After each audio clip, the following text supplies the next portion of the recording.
Hey y'all, Rob, and I am coming at you, I guess you could say, with another kind of hastily thrown together video, but it's one I've been wanting to do for a little bit and, you know, think about it forever and finally just throw something in and get it done and talk about it. I was out here, it's cold out here, it's windy and cold and wet tonight. This is Valentine's Day. How about that? Wait a minute, I don't know if I can do it. Does that work?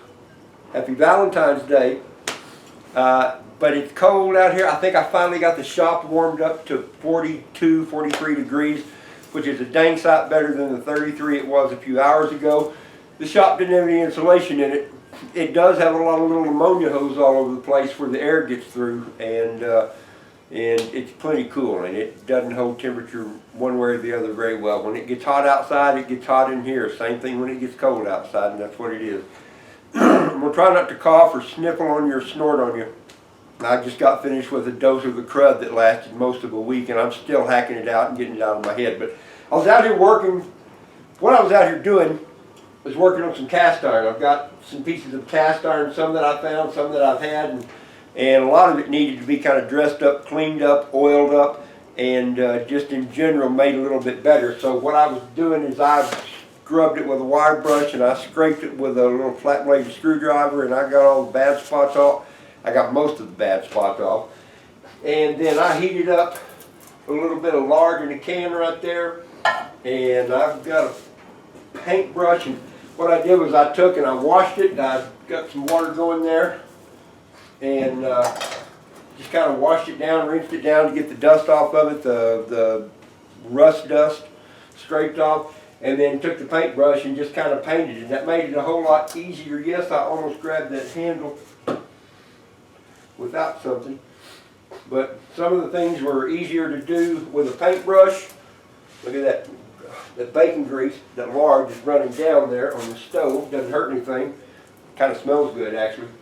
But some of the stuff like this cornbread pan, and I know it's a cornbread pan, because on the bottom of it, it says cornbread skillet, so I was close.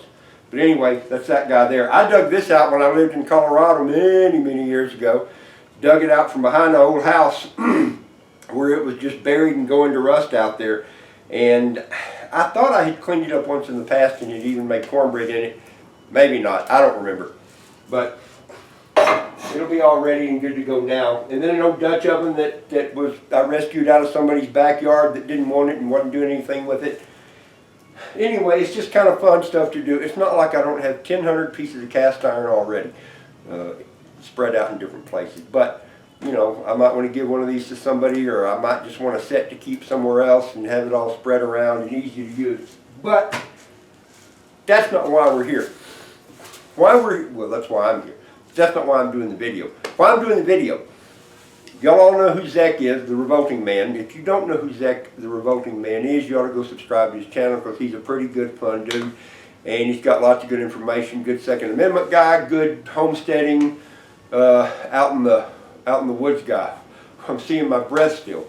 Although right here next to the fire, it doesn't feel as cold as it is in the rest of here. But he did a video. Boy, Sidetrack Sam, that's who I am. That rhymed. He did a video here most of a week ago where he had a spearhead that was made for him by somebody, I'm not going to remember who now, you got to go watch his video and find out. But he stuck it on, it was fun to watch because he was sitting there holding it, messing with it, and dropped it, and then picked it up and then stuck it on a shaft and threw it, and then it came off again anyway. It was just fun to watch. But he brought up some neat points talking about a spear and kind of just, you know, what a fun sort of neat thing it was. And a spear is a cool thing, whether it's a spear or a lance or whatever else. This is one here. I don't even know if you can see the top of it because it give you an idea how tall it is. I can reach the top of it. But this is one, and you know what? I'm going to have trouble saying for sure where I got the spearhead for this. I'll hold it over there, you can see. There we go. That's that guy right there.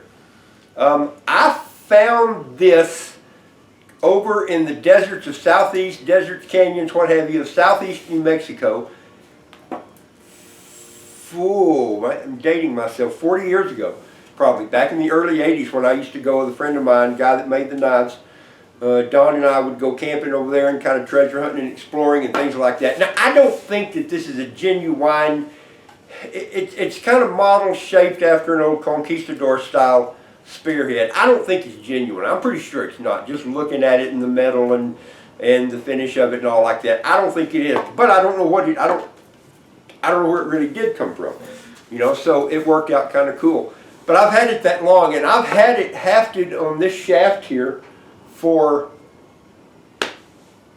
30 years anyway. I did it while I was living in Colorado. This is just an old pine stick, not a stick, I don't even know what you'd call it, but it was a good straight pine, piece of pine wood, yellow pine, good and hard and solid, you know, not hard and solid like oak or ash or something like that, but good and straight and solid. And it's got the length on it so that it, you know, sure enough can be used. I measured it a while ago because I didn't even know.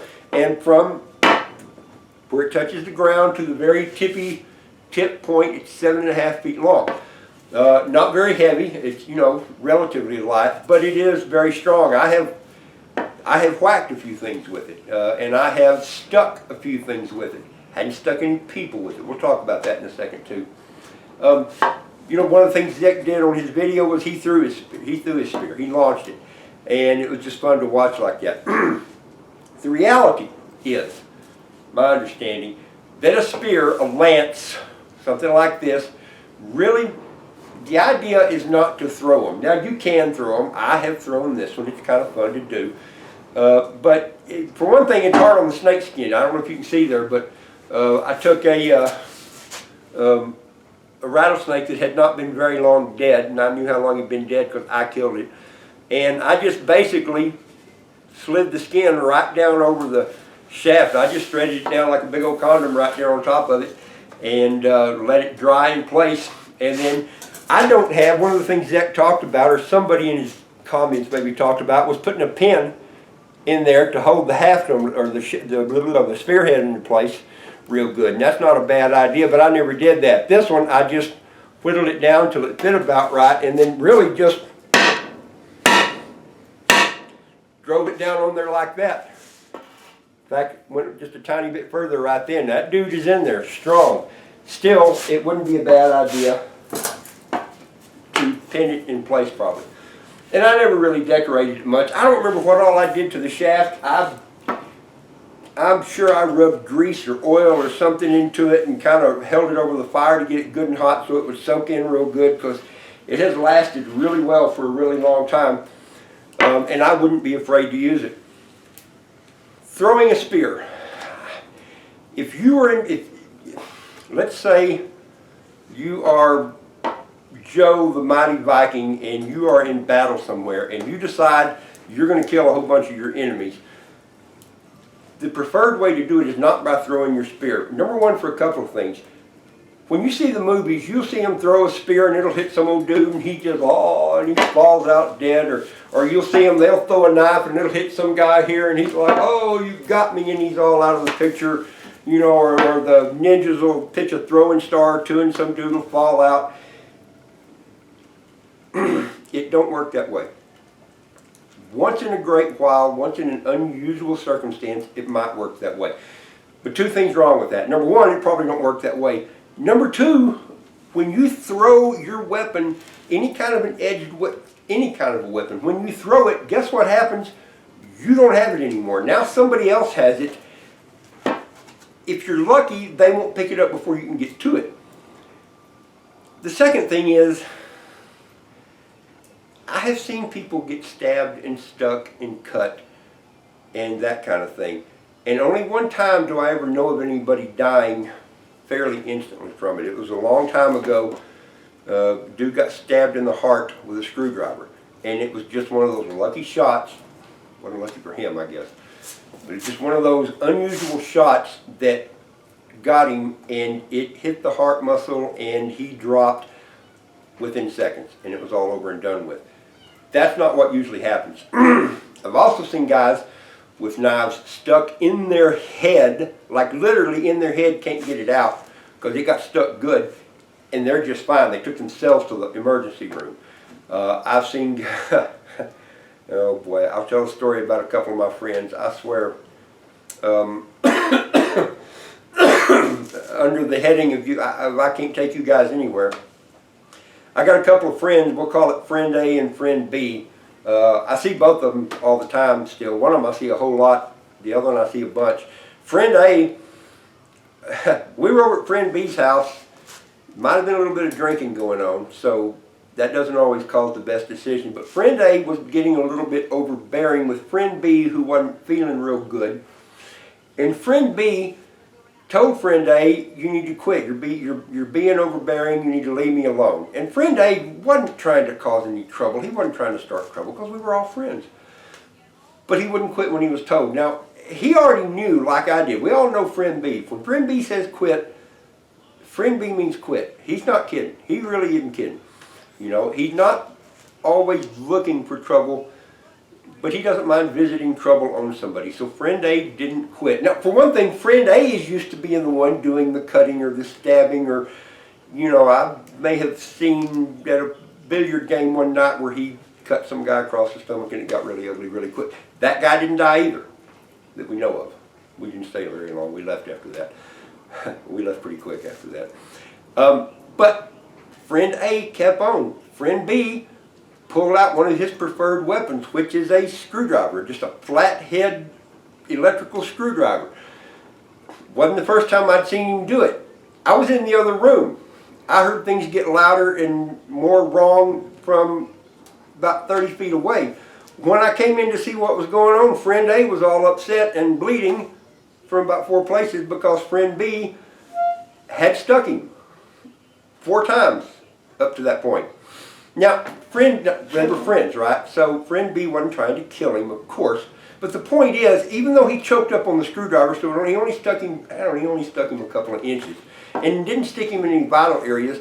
If you throw your weapon, you don't have your weapon, and even if you injure somebody a bunch of times, they're probably not going to drop over and die. Don't throw your spear. A spear is made to be used as a defensive parrying weapon or a stabbing weapon.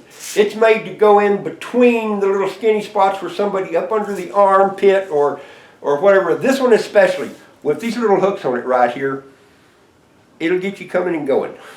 It's just made to do that. This one isn't particularly sharp on the edges, although it's kind of sharp. But the point, the tip, is needle sharp. I could tell more stories about friend A and B and doing things like that. But that's the point. Do not think, I had a friend one time, good kid, getting ready to go off on a long trip. He's about 18 years old, never really been anywhere, never been in a fight. I almost said his name, I'm not going to say his name. I said, do you have do you have a pistol you're taking with you? No, I don't have a pistol. Do you got a knife or a baseball bat? He said, no. Serious as a heart attack. Looked at me and said, I've got some throwing stars. I said, what? He said, I've got some throwing stars. He said, I'll be okay. I said, dude, keep the throwing stars tucked away somewhere and use those for target practice with your buddies. Do not throw one of those at anybody. I said, because they're going to take it away from you and they're going to beat on you. A lot of people think that that's how that works, though. They have seen the movies. The ninja comes out, chop, chop, chop. The other ninja falls out, stone cold dead. It don't work that way. So, hang on to your weapon. If you've got a sword or a knife or a spear, whatever you've got, if you're going to defend yourself with it, first of all, avoid those situations. They get ugly, they get bloody. Bladed, edged weapons are made to cut and maim and do nasty things, and that's what they do. Avoid that. Now, I know none of y'all are planning on going out there and being, you know, foreign agent commando or whatever and then go, you know, do stuff like that. But make sure that when you think about things like that, you keep the silly thoughts separate from the thoughts of reality and that kind of thing. Anyway, spears are fun. I got a spear, and who knows? Maybe Zach and I'll get together someday and we'll have a throwing contest. How funny would that have been if that would have slipped and hit the kid? That wouldn't have been funny at all, would it? But that's why I didn't throw it hard. Anyway, this was just a fun video. Don't try any of that stuff at home. All right, and don't tell anybody I told you about that. But there we go. So I hope y'all have a good night. I'm going to finish up my cast iron, and bye.